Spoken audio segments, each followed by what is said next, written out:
My name is Andrew Ucles, wildlife expert and survivalist, and my mission in life has been to bring you closer to nature in a way that has never been done before. Now let me show you what it takes to become wild.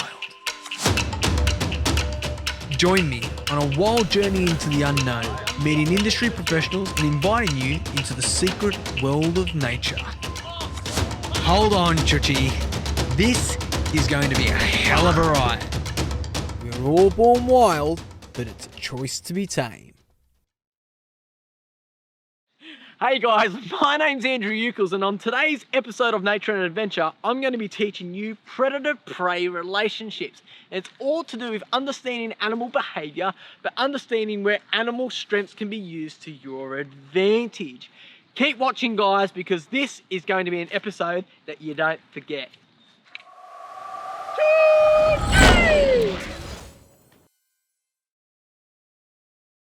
The European rabbit is a wildly invasive species of Australia, with a current population exceeding 200 million.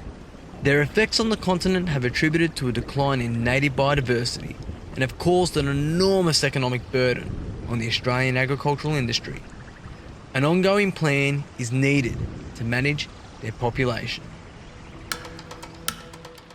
Right, Church, so one of the easiest ways to distinguish whether there's rabbits around, if you can't physically see them, is actually seeing biotubation. So areas in which have disturbed, and here you can see their diggings. And next to that, you can actually see that they've actually put some droppings down which are quite fresh. You can feel how slippery it is on the outside. Quite identifiable that this has been done probably within the last 24 hours. So there's definitely rabbits here somewhere.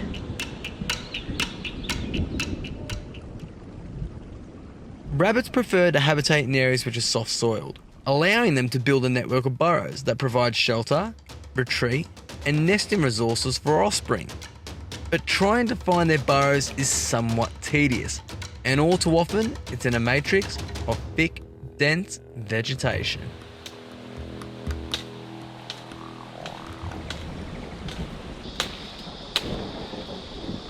Once the network of holes are located, you must identify all the burrow entrances, making sure to manicure the area to enable the easy placement of catch nets placed over each of the holes. In some instances, you may need to block entrances with rocks if there are too many entrances to net. Furthermore, I have placed cameras throughout the burrow to try and capture the predator-prey interaction. Alright, Church. Now I've had a bit of a weapon, a discreet weapon, is essentially the greatest predator of the rabbits, and it's not a fox. It's this guy here. Now this here is this guy here is known as a ferret, and this guy is essentially a domesticated rabbit killer. He's literally the predator of the burrows, and he's my greatest weapon against these rabbits. And we're going to put him to the test. We're going to see how many rabbits we can get today. What do you reckon? Yeah, you just want to give me a bite on the nose, I reckon, eh?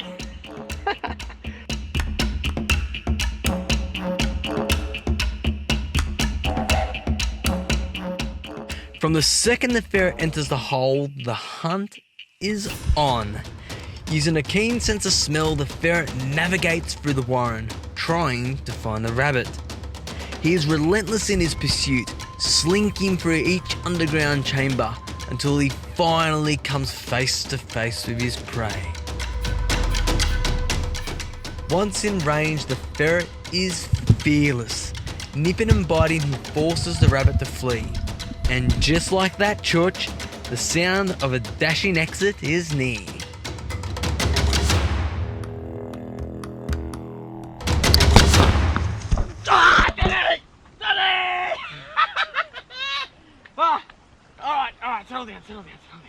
Settle down.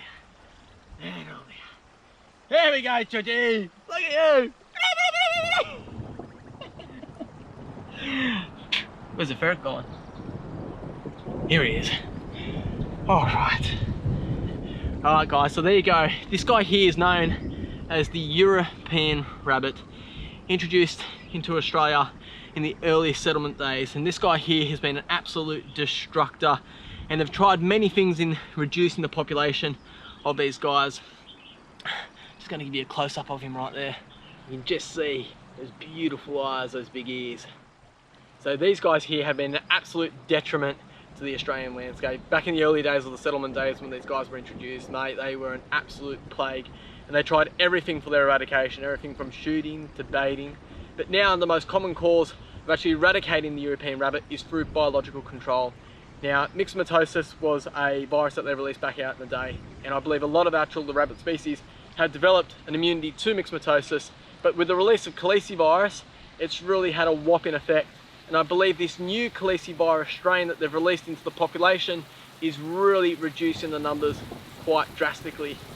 But you can see these guys, they're still an amazing animal to catch, and the rain's upon us, and it's just in time because we're gonna go back, and I think I'm gonna be having you for a bit of a feed today, mate. What do you reckon?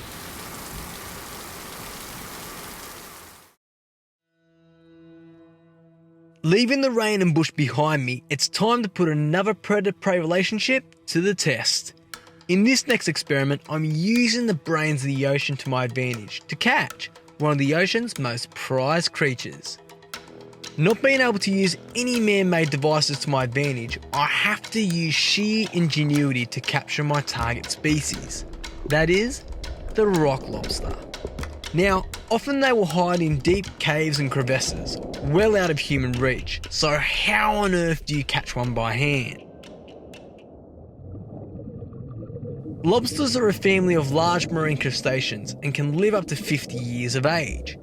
Being omnivores, they feed on a wide variety of foods, including fish, mollusks, crustaceans, and a variety of plant life. But they also live quite a reclusive life as well.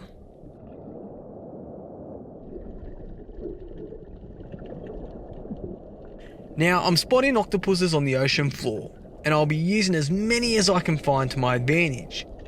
The octopus is a nocturnal predator that predates on many aquatic creatures, including its favourite, the lobster. The idea is to place a number of octopuses into the lobster cave in an attempt to force them to the entrance. You can see how deep the lobsters are before placing them inside. The mere presence of an octopus to a lobster is a huge threat, and I know this is going to cause an immediate pressure on the lobster to give up their safe hiding place and draw them closer to my reach.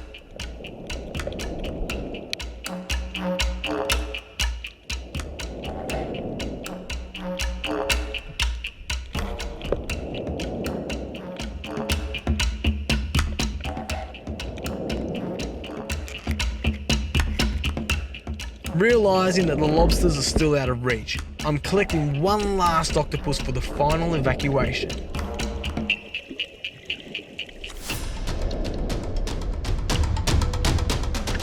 Gently placing him towards the lobster, the octopus reaches out, unknowingly wrapping its tentacles around our target species, allowing me to quickly plug him from his cavern. And just like that, Chooch, another predator-prey interaction has worked out in my favour. You can see the strength and the suction once the octopus grasps the lobster, and there is literally no escape. And just like that, Chooch, you have made your arm into an extended suction cap.